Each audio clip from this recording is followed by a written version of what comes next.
ramble all the way back on with the ride. So as I was saying, the good lady's been out on this bike herself and done 190 miles, and I've only done 17 on it at the minute. I did ride it home from the bike shop for her, which I'll put that in the video somewhere. I'll put a small clip of that little ride home. Very nice. I'm quite surprised. It's really different to the 525, although supposedly it's built on the same chassis, and it does look the same. The tank and all that lot, the seat, everything looks the same. The engine totally transforms the bike. The suspension is the same suspension that's on the 525, although they've added I think 20mm at the front and back, more travel, so slightly longer forks and a slightly longer rear monoshock. The monoshock link on the 625, if you're thinking of buying one, don't be fooled into thinking like I did that the lowering link from the 525 DSX will fit. They've done a completely different system, very very similar to the 625 and the ACS AC 525, I think it is. Obviously with the bike being brand new, we couldn't get any lowering links, which is the reason I rode it home for her. I do have a little bit of engineering skill and a little bit of CAD design. I took the links off, they're a little triangular shaped thing, and I worked out how they worked, and I added 5mm to the part that connects to the wishbone, rear wishbone, rear swing arm. That will raise the rear swinging arm 5mm, and because obviously that's at the front of the swinging arm, it's dropped the wheel a good 20-25mm maybe. I'd say 20mm, which just puts her on the balls of her feet. I have got two others at home which I've not tried yet. One's 10mm higher and one's 15mm higher. I don't think the 15mm is ever going to be used, it's too much. We did lower the forks in the yokes 15mm as well, which I'll show you when I do the walk around later on, and that's levelled the bike out nicely, so we haven't affected the handling. The bike handles lovely, it drives lovely, it pulls like a little tank. All that vibe and thump and shake that you got from the parallel twin of the 525 isn't here on this, because it's a parallel twin, but it's a 270 crank, so it feels more like a V-twin. It's very smooth. They've done a great job of balancing it out. I'm feeling zero vibrations through the bars, the seat, the tank, nothing. Foot pegs, all neutral, bloody brilliant. Obviously we can't rev the bike out at the minute because you're still running it in, as I said. 4.5, maybe 5,000 revs on a small spurt to overtake. We will do another video later on when the bike's running and it's had its first service, and we can really try it out and give it a bit of revs and see what it's like up in the upper rev range. So unfortunately I can't tell you if there's any vibes up high, but going off what the lads from Europe are saying, there's people in Greece got them, there's people in France and Spain already got them, and all of them are not complaining about high revs vibrations, so why would this? But like I said, that's for another video. So literally grab yourself a brew, sit back, enjoy the ride, and let's see how it goes. Catch you guys later.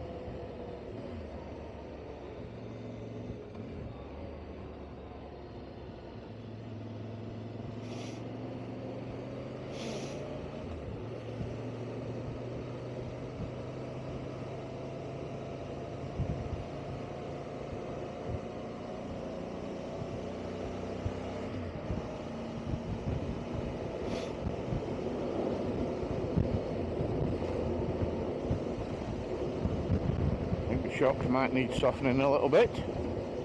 I think this bike's been set up a little bit off-road bias. The suspension's quite stiff. It's a little bit crashy and a bit hard over the bumps on our super British roads, thanks to the unique way the British government fund our road repair fund, let's say. 100 odd quid for tax, and it all goes in the MP's back pockets. Come on, if you're overtaking, overtake.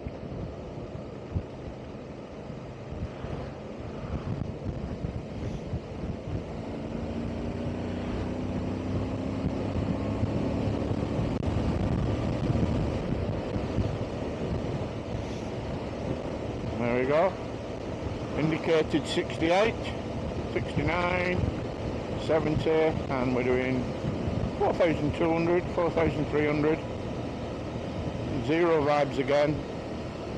I think the speedo's quite fast. Google Maps is reading around 65, 66, so we're about 6 or 7 miles out. Too fast.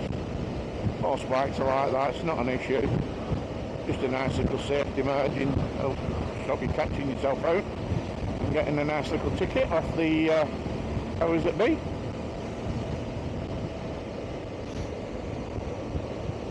Lovely area we're riding in today. We're going to ride up to Gisborne and then break off left at the roundabout on the, I think it's the A59 over towards Curve Lonsdale and the bottom end of Settle. I don't think I'll bother with Settle. I may just go over to Curve Lonsdale, Devil's Bridge, or maybe over to Bullbeck and have a nice little ride back through Cottam and over the hills back into the Trough of Bow and down to Puddle for a brew, and we'll see how it goes. Just waiting for the sun to come back out. They did forecast sun today. Those great British weathermen. Let's hope they get it right. I'm enjoying this. Really nice. Kind of missed my quick shifter blipper that the 900's got. This doesn't have the quick shifter blipper. It doesn't have the heated grips, and they are not an option unless you buy Oxford or Ultimate add-ons or something like that.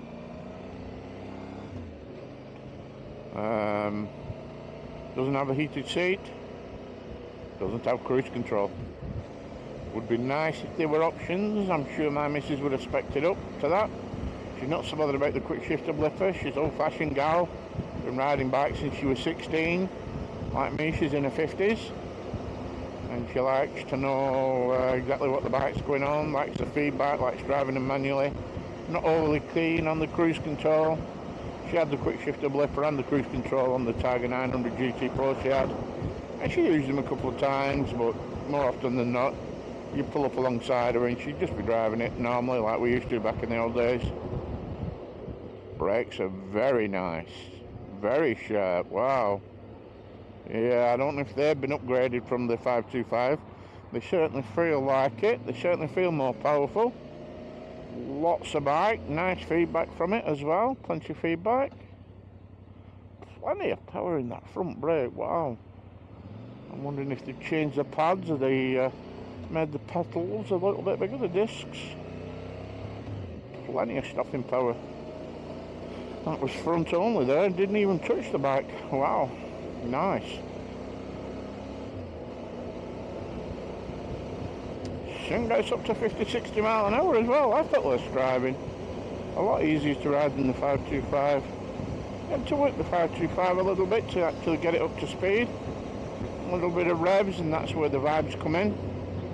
This bad boy's kind of like driving the 900, a smaller, lighter version than the 900. I believe, don't quote me on this, I'd have to check, but going off Vogue figures, Vogue is saying that the 900's 238, 245 wet.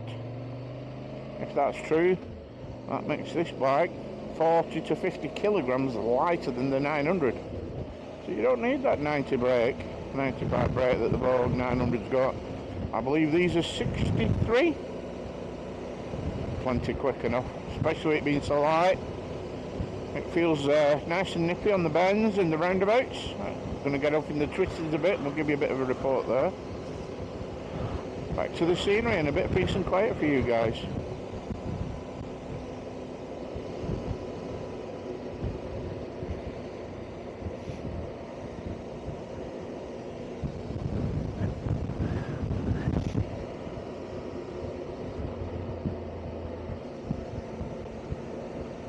Look at that scenery. Amazing. Went for 7th there. There isn't a 7th car. I think, don't quote me on this, I think that's Pendle Hill. Over to the right there. Looks like Nicker Pendle, possibly. Could quite well be wrong. It's Oh, Sebden. Could be Sebden more. Might be Sebden Hill, Sebden more that.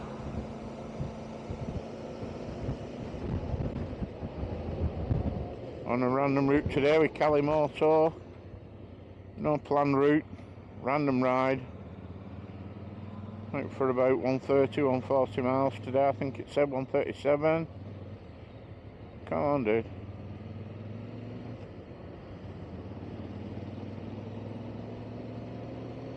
For the overtake when I'm clear and safe to do so. We'll see how it goes. See what she pulls like. Not with the wrist there. Can't see me exit. Okay, putting the move on. Oh, she moved. Wow. Oh, she got plenty of power. Yep. Wow, for a 580 cc engine, that's got some serious pull. Oh, hello, here we go. What are we stopping for now? Yeah, that's a nice little engine, plenty of pull, loads of torque there. Didn't even have to drop a cog, just let it chun her on and wound it up and away she went. We'll creep along and see if we can do a little bit of filtering between freaking people out and spooking them. Find out what the problem is. This guy in this wagon go.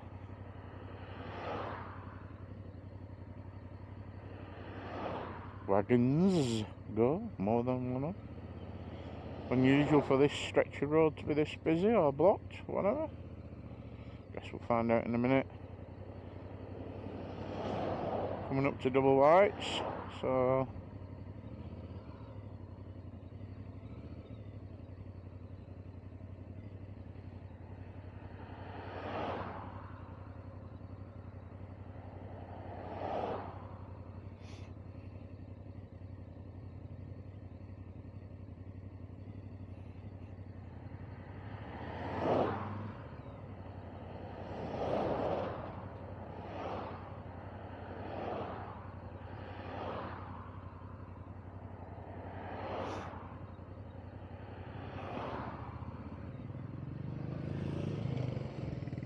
fine.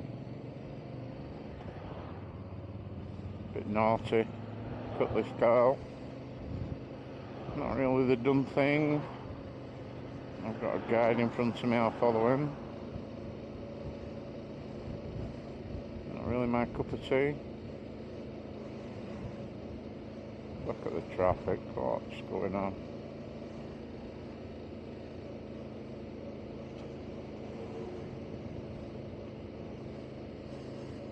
Two LED boys out for a nice little ride today. Bit of fun in the sun.